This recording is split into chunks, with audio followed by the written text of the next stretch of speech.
To appropriate or appreciate? That is the question. If you've been living under a rock, you might not be too familiar with what's going on in the world of fashion. But that's okay, because I'm here to tell you all about it, so that you can hopefully avoid making these mistakes. Welcome to Carton Artwork. I'm Arty, and today we're going to learn the difference between cultural appropriation and appreciation in fashion. So already, this is kind of a tall order, so why don't we make things a little easier to understand by looking at the meaning of cultural appropriation. Wait. In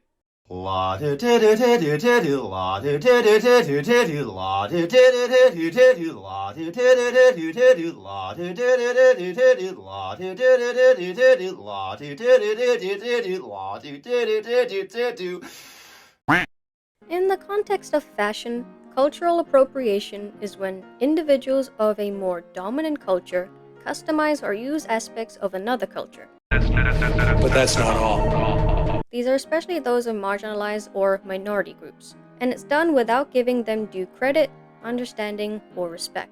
This can be seen in fashion when items of apparel, accessories, hairstyles, symbols, or patterns are used in ways that deprive them of their cultural meaning or repackage them for commercial gain, or even as a trend without proper acknowledgement or even involving the original culture. Why is it bad though? I mean, apart from the obvious, here are the key issues. Absence of context or respect. I mean, it can be insulting to use cultural symbols just for the sake of it, as they may have historical or sacred meanings. Native American war bonnets are an example, as they are used as costume pieces by non-indigenous models, especially in Coachella. I don't know why it is, but it's always Coachella. Exploitation without representation. Fashion companies frequently make money off of designs that draw inspiration from underrepresented cultures, but they don't even include members of those communities in their advertising or in positions of leadership. Major fashion houses sometimes borrow from traditional African, Asian, or indigenous garments without consulting communities or even compensating the artisans. Stereotype reinforcement. Inaccurate or damaging stereotypes can be sustained by the superficial use of specific cultural components. Erasure and inaccuracy. The aesthetic is frequently linked to the appropriating party instead of its original cultural source, and the original source is frequently overlooked. Double standards. While people from the culture may face discrimination for wearing similar items, dominant societies frequently view the usage of aspects of marginalized cultures as stylish or edgy. Example, cornrows or dreadlocks on white models. These are often praised as edgy on runways, while black individuals may be penalized or discriminated against for the same styles.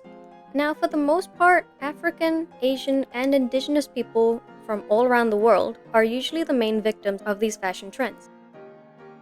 I don't know, maybe it's the way they use shapes and colors, or maybe it's the fact that they've spent thousands of years cultivating some of the most unique and meaningful ways to express not only their heritage and their past history, but also their beliefs and values that inherently shape how their future generations will either prosper or fail. Type shit. Nah, I mean, it's probably just the shapes and colors. Shapes and colors the likes of which I've never seen. Some say that the boundary between appropriation and appreciation can be blurry, and that cultural exchange is both necessary and normal in today's worldwide society.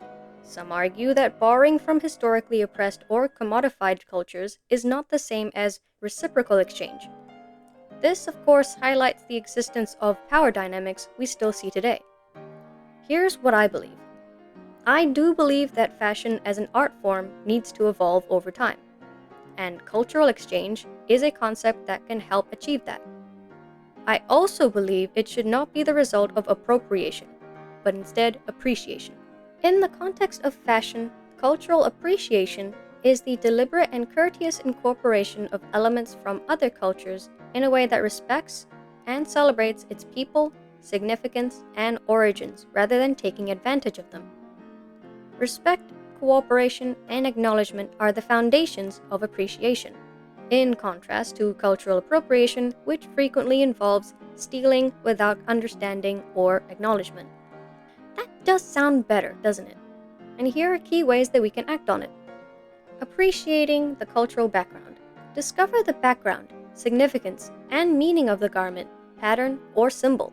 This can help avoid using ceremonial or religious items carelessly or just for show.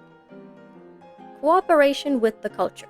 Collaborate with craftspeople, artists, or designers from the culture you're influenced by. This guarantees authenticity and generates financial possibilities for the local communities. Repayment and support. Pay appropriately for work or traditional patent licensing. Invest in cultural preservation projects and artisan communities. Stay mindful of negative stereotypes. Don't reduce a culture to an aesthetic or caricature. Clothing connected to oppression, colonization, or resistance movements should be treated with greater care. And providing proper credit. In public remarks, product descriptions, and marketing, give credit where credit is due. Don't rename cultural components in ways that undermine their original meaning. Now why does that last point sound familiar? Probably because there's a trend exclusively on TikTok where a certain influencer has decided not to just erase one culture, but two at the same time.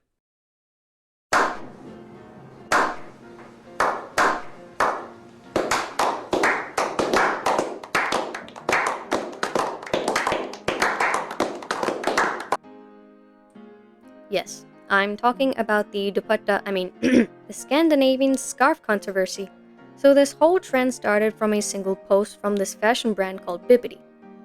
In the video, a customer was showing a thin shawl-like scarf worn around a model in the exact same manner South Asian women wear their dupattas.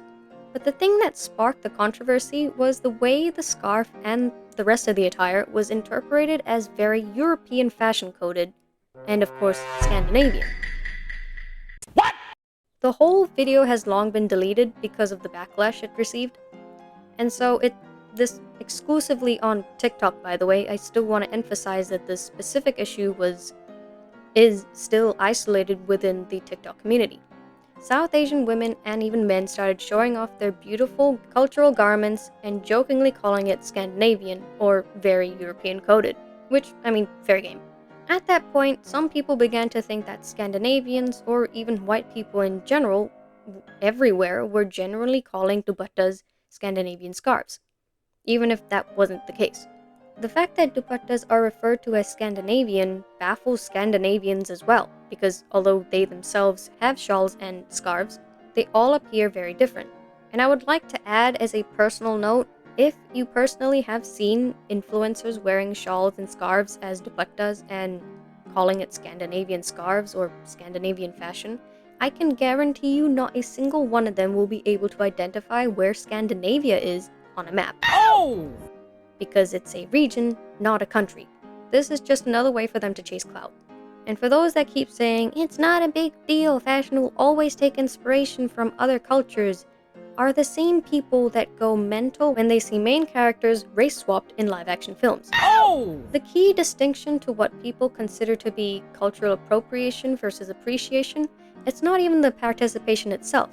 It's the respect, a key piece of the puzzle that even major fashion houses do not seem to understand. If people from outside of the culture were truly acknowledging its origin, fewer people would be protesting. Why does anyone think that South Asians should simply accept the people who are attempting to rename their traditional attire? It's not just South Asians that are getting riled up, because, as I mentioned before, it's two cultures that are being erased. The Scandinavians are also making a stand on the blatant disregard to their own cultural attire. One place is boiling and the other is freezing. You make the difference. These two aspects have been combined, and there's a huge problem with companies producing clothing that is strongly influenced by South Asian culture without acknowledging the origins of the style. As is frequently the case on social media, the entire situation has been exaggerated to the point of absurdity, with people reacting to the reactions of others while the real problems are obscured. The existence of power dynamics, especially in fashion today, will always go back to the days of colonization. There is a reason why Kashmir sounds a lot like the place Kashmir, the place that is right now the cause of so much strife between India and Pakistan. Have a listen to this creator as she sums this whole kerfuffle beautifully. So every time a white girl puts on a silk scarf, it's because she's inspired by Asian cultures? Yes. Obviously. Did you skip a unit of history? Like, entire trade routes created for textile exchanges.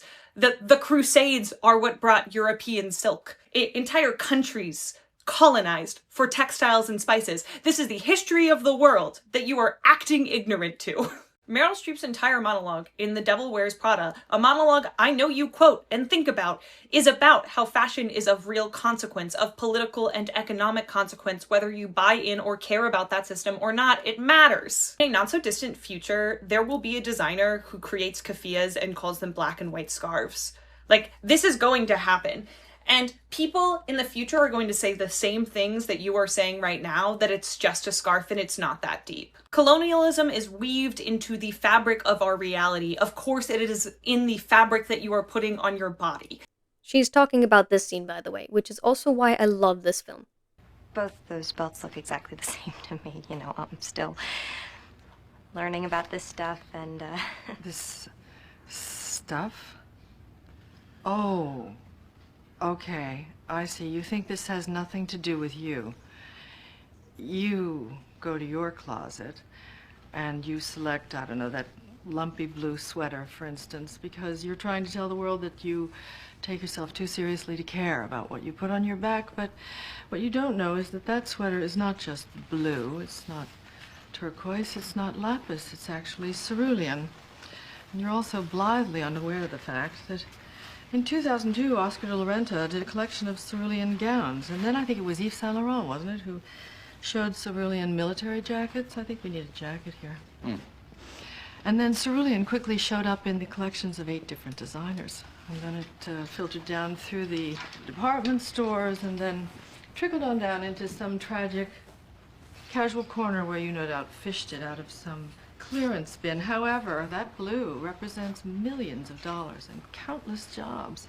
And it's sort of comical how you think that you've made a choice that exempts you from the fashion industry when in fact you're wearing a sweater that was selected for you by the people in this room from a pile of stuff. Oh! Imagine growing up being harassed for your traditional clothing, made fun of for the way you do your hair, or smelly food, only to see your culture stolen and misrepresented. Of course, it'll trigger you.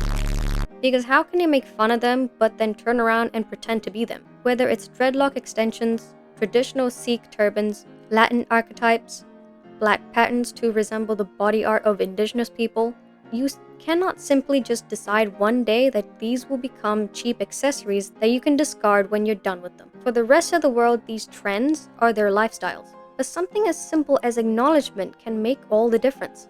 Sometimes, though, the smart thing to do is to learn when to borrow something and when to just stay away from it. In order to do that, one must simply ask. Yeah, I know, it's that simple. Just ask. Hey, is it something that I can wear, or is this something that's reserved for only a certain group of people? I mean, isn't that the whole point of a cultural exchange? Learning from other cultures so that you're no longer ignorant? And fashion is just one of those right tools that you can use for this exchange of knowledge. So thank you for listening to this rather serious topic. I'm not here to only talk about everything good about art disciplines. It's important to talk about the bad parts too, so that we can help it evolve into something better. But for now, like and share this video. Hit the bell icon for notifications, comment down below, and of course subscribe. As always, good luck with your art. What? A kaleidoscope? I'm not 5. Shapes and colors the likes of which I've never seen.